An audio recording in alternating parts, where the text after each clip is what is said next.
Hai,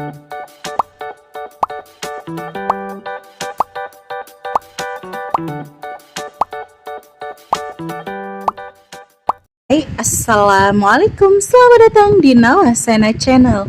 Hari ini saya akan melanjutkan membacakan novel yang berjudul Terpaksa Menikahi Bad Boy Season 2 Bab 76. Jangan lupa di like, komen, dan subscribe ya. Selamat menikmati. Handphone Juan terus berdering, suaranya terus mengusik. Walaupun berusaha untuk tidak kepo, tapi akhirnya Arsy bergerak untuk memeriksa siapa yang menelpon terus pada suaminya. Siapa sih? Tengah malam gini ganggu banget. Arsy menggerutu lalu mencari letak ponsel yang terus berdering itu. Juan sangat lelap, tidak terganggu. Dia sangat kelelahan setelah bekerja di bengkel, lanjut bekerja di atas ranjang. Pantas saja suaranya nyaring banget. Ternyata ada di sini. Gumam Arsy saat menemukan ponsel itu ada di bawah ranjang yang dekat dengan sisinya terbaring sekarang. Arsy merabanya dan mendapatkannya. Arsy melebarkan matanya dan menemukan mencoba mencari tahu siapa yang menelpon itu. Itu nomor yang sama dengan yang menelpon beberapa malam yang lalu. Arsy masih sangat ingat. Maminya Kak Clara, pikir Arsy. Ya, Arsy masih ingat kalau itu adalah nomornya Yulia. Arsy tak tahu apakah ia perlu membangunkan Juan atau dia sendiri yang mengangkatnya.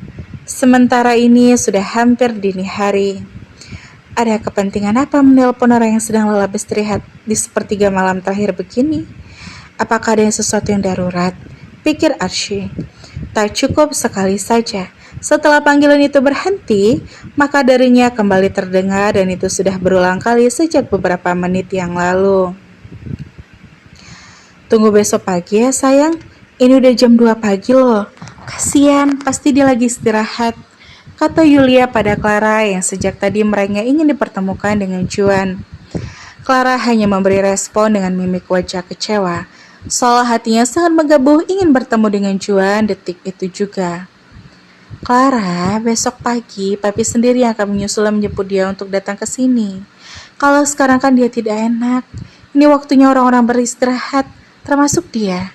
Bujuk Andika kemudian. Larissa terlihat kegirangan saat tiba-tiba panggilan teleponnya akhirnya dijawab. Nah, akhirnya diangkat juga.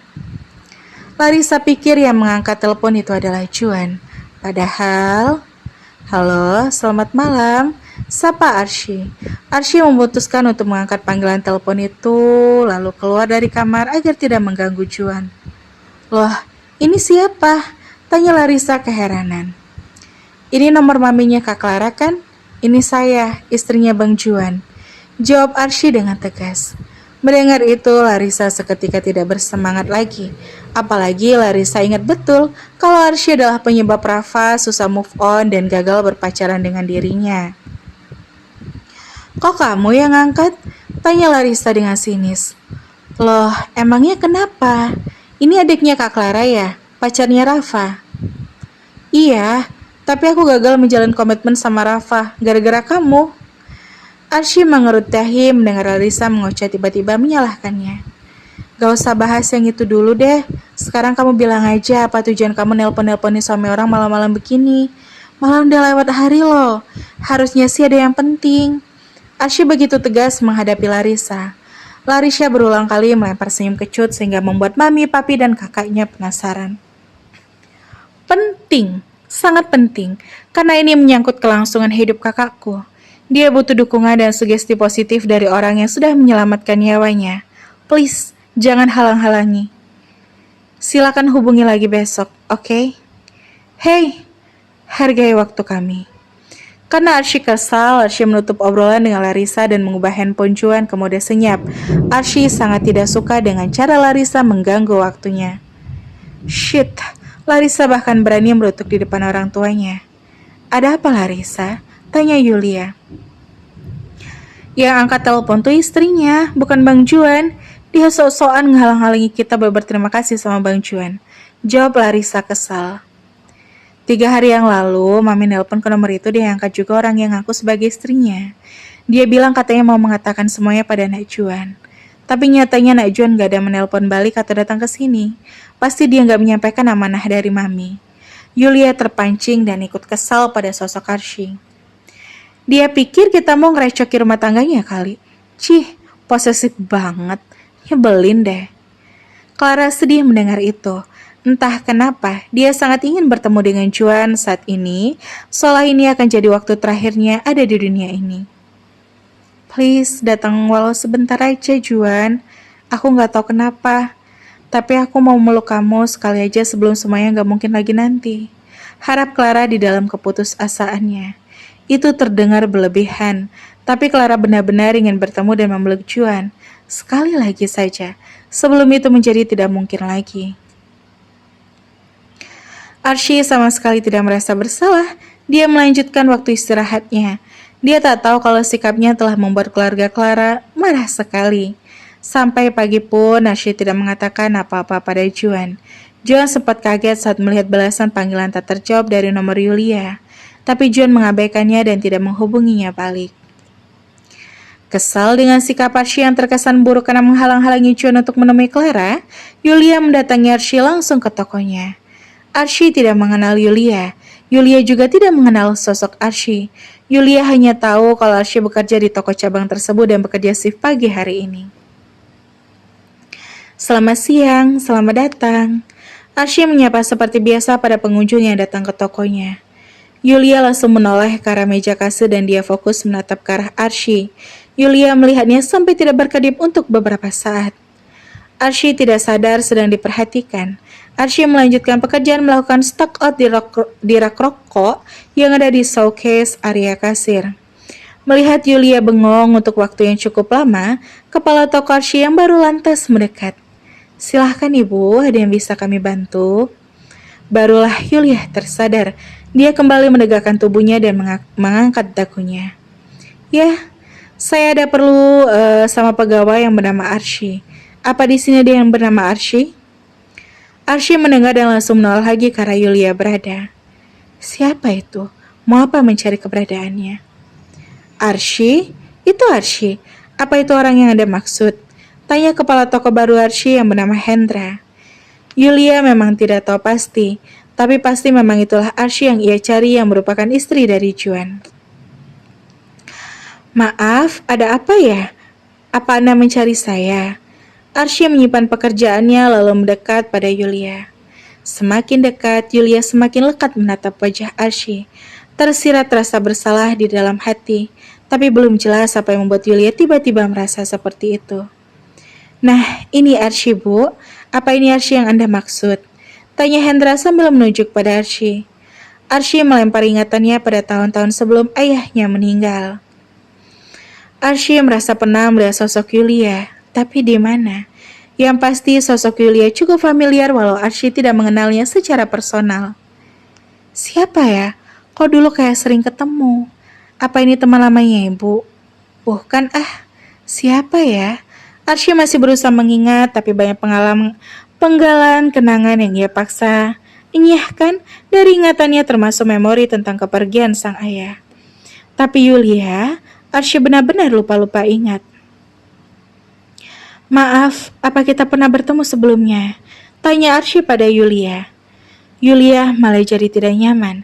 Sejak mengetahui nama dan sekilas tentang latar belakang Arsy, waktu itu Yulia sudah merasa ada yang mengganjal di hati. Anakmu sudah besar, Surya.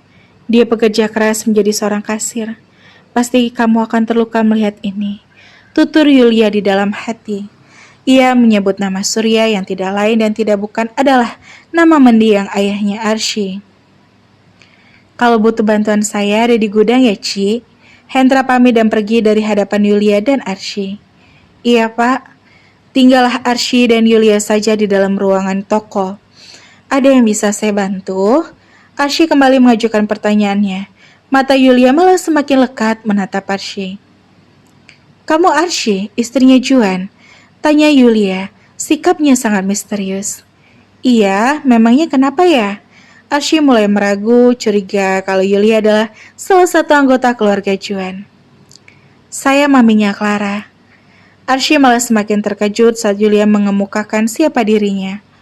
Oh, Archie jadi segan. Sampai siang ini Juan gak mau angkat telepon dari saya. Padahal keadaannya cukup genting. Apa kamu yang melarang Juan untuk menerima panggilan telepon dari saya? Dari Clara? Yulia memulai mengatakan maksud kedatangannya. Saya gak melarang hal itu ke Bang Juan kok, Bu. Oke, saya maklumi. Mungkin kamu terlanjur berpikir buruk sama saya menelpon Juan. Padahal gak ada maksud lain kok. Itu cuma permintaan kecil Clara. Gak ada niat buruk sama sekali. Bahkan kalau dia mau, saya bisa membelikan apapun yang ia inginkan. Sebagai imbalan karena sudah menyelamatkan Clara dalam tragedi itu. Archie jadi malu. Soalnya Yulia bisa membaca pikiran Archie saat ini. Archie akui kalau dirinya memang cenderung posesif belakangan ini pada suaminya. Tapi itu terjadi begitu saja. Tolong ya, jangan batasi pertemanan suami kamu. Hal itu justru bisa jadi bumerang buat kamu. Gimana kalau suatu waktu suami kamu mencari waktu dan bermain-main di belakang kamu karena kamu terlalu mengekang? Yulia malah menasehati Archie. Tapi sebentar, sepertinya kita pernah bertemu beberapa tahun yang lalu. Maaf kalau saya salah, tapi saya merasa pernah melihat Anda beberapa kali. Archie masih mencoba mengingat-ingat. Jangan mengalihkan pembicaraan, fokus pada pembicaraan kita. Yulia menghindar. Ya sudah, sekarang Anda maunya gimana? Archie ingat kalau dia sedang bekerja, tak bisa berlama-lama berbincang seperti itu dengan orang lain. Bujuk dan izinkan Juan untuk datang menemui Clara di rumah sakit. Archie tidak yakin, walau tidak akan terjadi apa-apa, tapi Archie tidak yakin untuk membiarkan Juan datang menemui Clara di rumah sakit. Gimana?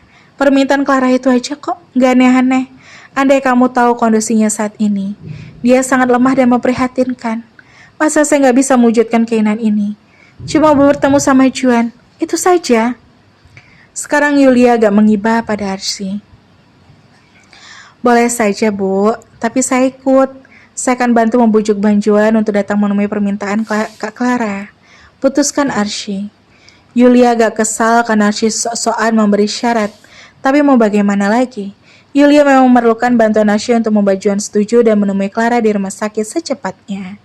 Dan bersambung sampai bertemu di bab selanjutnya ya. Wassalamualaikum. Bagaimana ya kelanjutannya? Apakah Juan akan bersedia menemui Clara? Atau entahlah, kita tunggu di bab selanjutnya ya.